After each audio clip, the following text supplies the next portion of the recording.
આપ સર્વોને હેતપૂર્વક જય શ્રી સ્વામિનારાયણ। આજની સત્સંગ કથા વાર્તા નિજ મંદિર સાવરકુંડલા।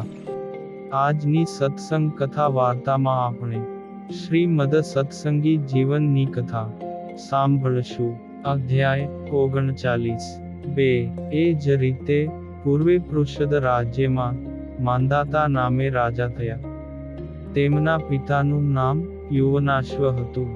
આ રાજાએ સમગ્ર ત્રિલોકને જીતીને પોતાને વશ કર્યા હતા।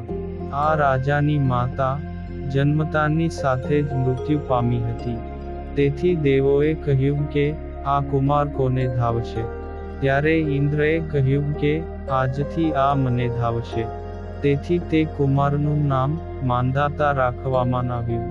આ રાજાએ 1000 અશ્વમેધ યજ્ઞ તથા 100 રાજસૂય યજ્ઞ કર્યા। તેમાં સુવર્ણથી નિર્માણ કરેલા 100 યોજન લાંબા ને 1 યોજન ઊંચા રોહિત નામના મત્સ્યોનું દાન કર્યું। ને રાવણાદિક સર્વે રાજાઓને જીતીને તેમના મનમાં ત્રાસ ઉપજાવ્યો હતો।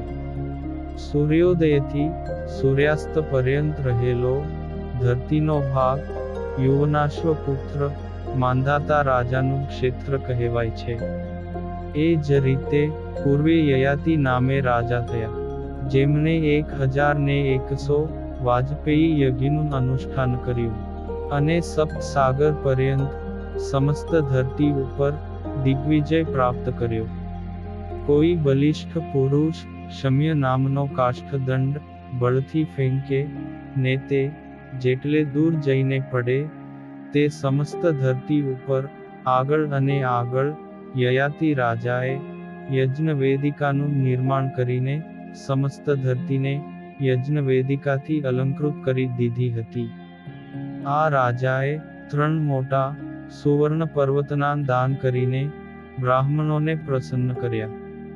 ને સંગ્રામમાં દૈત્યો ઉપર વિજય પ્રાપ્ત કરીને અંતે રાજ્ય વૈભવનો ત્યાગ કર્યો ને વનમાં પ્રયાણ કર્યું। પૂર્વે તેના જેવા જ બ્રહ્મપૂજક અંબરીશ નામે રાજા થયા। તેમણે અશ્વમેઘ યજ્ઞ કરનારા બ્રાહ્મણોના આતિથ્ય સત્કાર માટે રાજાઓની નિયુક્તિ કરી। આ રાજાએ યજ્ઞ કરતા બ્રાહ્મણોને ઈચ્છાનુસાર અનેક પ્રકારની દક્ષિણા આપી ને જે રાજાના પ્રભાવથી હજારો રાજાઓ મુક્તિ પામ્યા। એ જ રીતે પૂર્વે શશબિંદુ નામે રાજા થયા, જેમને 1,00,000 પત્નીઓ હતી।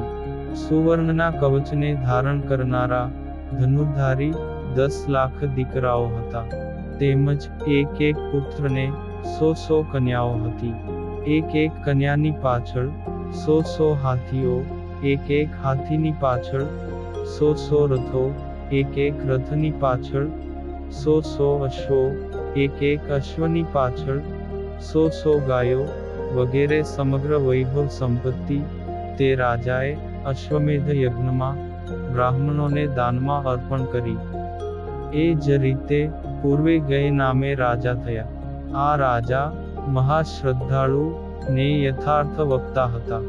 આ રાજાએ 100 વર્ષ પર્યંત ભૂત દ્રવ્યને ગ્રહણ કરનારા દેવતાઓને યજ્ઞમાં તૃપ્ત કરીને અગ્નિદેવ પાસેથી અખૂટ ધન પ્રાપ્ત કર્યું। આ રાજાએ દર્શયાગ, પૌર્ણયાગ તથા ચાતુર્માસ યાગને વિશે 1000 વર્ષ પર્યંત અશ્વમેધ યજ્ઞથી ભગવાન શ્રી નારાયણનું પૂજન કર્યું। આ રાજા પ્રતિદિન 1,00,000 ગાયોનું દાન કરતા, સોમ હવિથી દેવોને તૃપ્ત કરતા, હવ્ય નામના અન્નથી પિતૃઓને તૃપ્ત કરતા, તેમજ દ્રવ્ય દાનથી બ્રાહ્મણોને તૃપ્ત કરતા હતા। આ રાજાએ અશ્વમેધ યજ્ઞમાં 100 હાથ લાંબી સુવર્ણની ધરતીનું બ્રાહ્મણોને દાન કર્યું। તેમજ ગંગાની રેતીના જેટલા કણો તેટલી ગાયોના દાન કર્યા। પૂર્વે સગર નામના રાજા થયા, જે રાજા એક છત્રધારી ચક્રવર્તી સમ્રાટ હતા। તેમને મહાપરાક્રમી એવા 60,000 પુત્રો હતા। મહાન ઉત્સાહી સગર રાજાએ 100 અશ્વમેધ યજ્ઞથી દેવોને સંતોષ પમાડ્યા ને બ્રાહ્મણોની મનોકામનાઓ પૂર્ણ કરી. જે રાજાએ સુવર્ણના સ્તંભ તથા સુવર્ણની સામગ્રીથી ભરપૂર ને રમણીય રાજમહેલોના વિભાગ કરીને બ્રાહ્મણોને દાનમાં અર્પણ કર્યા.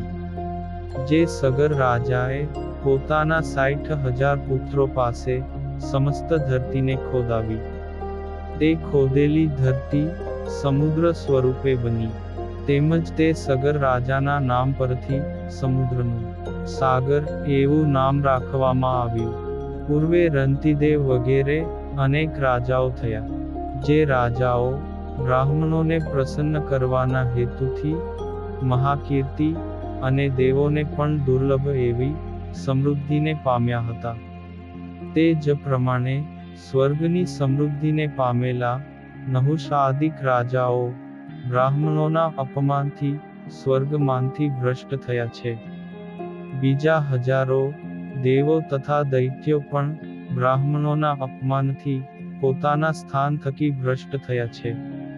આ પ્રમાણે બંને પ્રકારના રાજાઓની કથાનો વિસ્તાર મહાભારત આદિ ગ્રંથોમાં કરેલ છે.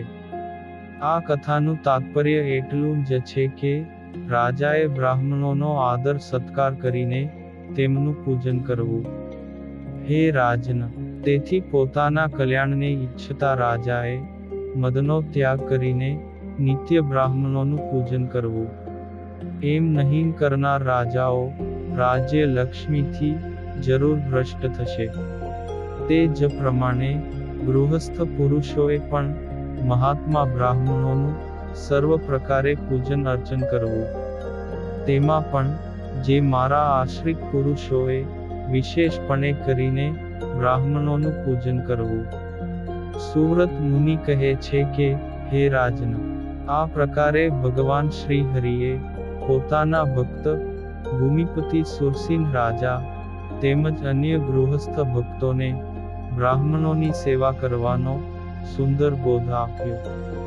શ્રી હરિના આ બોધથી સુરસિંહ રાજા તથા સર્વે આશ્રિત ભક્તો પ્રસન્ન થયા ને શ્રી હરિને પ્રણામ કરીને તેમના વચનો અંતરમાં ધારણ કર્યા. હે પ્રતાપસિંહ રાજન, ભગવાન શ્રી હરિએ પોતાના ભક્તજનોને સેવાનું અનન્ય સુખ આપીને ચૈત્ર માસની પૂર્ણિમાની તિથિએ તીર્થયાત્રા કરવાના મિશથી મચિયાપુરથી આગળ પ્રયાણ કર્યું. સૌવીર દેશના કેટલાક ભક્તજનો શ્રી હરિની સાથે ચાલ્યા. દેશ દેશાંતર નિવાસી અન્ય ભક્તજનો તથા સંતો પણ શ્રી હરિની સાથે ચાલ્યા. ભક્ત સમુદાયની સાથે ચાલતા ચાલતા મહાન પુરુષ ભગવાન શ્રી હરિ પૃથ્વી પર પ્રસિદ્ધ પવિત્ર સિદ્ધપુર નામના તીર્થમાં પધાર્યા. ઇતિ શ્રીમદ સત્સંગી જીવને નારાયણ ચરિત્રે ધર્મશાસ્ત્રે દ્વિતીય પ્રકરણે મચિયાપુરમાં બ્રાહ્મણોની પ્રશંસા કરીને મરુતાદિક રાજાઓના ચરિત્રોનું નિરૂપણ કર્યું ને નામે 39મો અધ્યાય સંપૂર્ણમાં. અને હવે પછીની કથા વાર્તા આપણે આગળના ભાગમાં સાંભળશું. અત્યારે આપ સર્વોને ભાવથી જય શ્રી સ્વામિનારાયણ.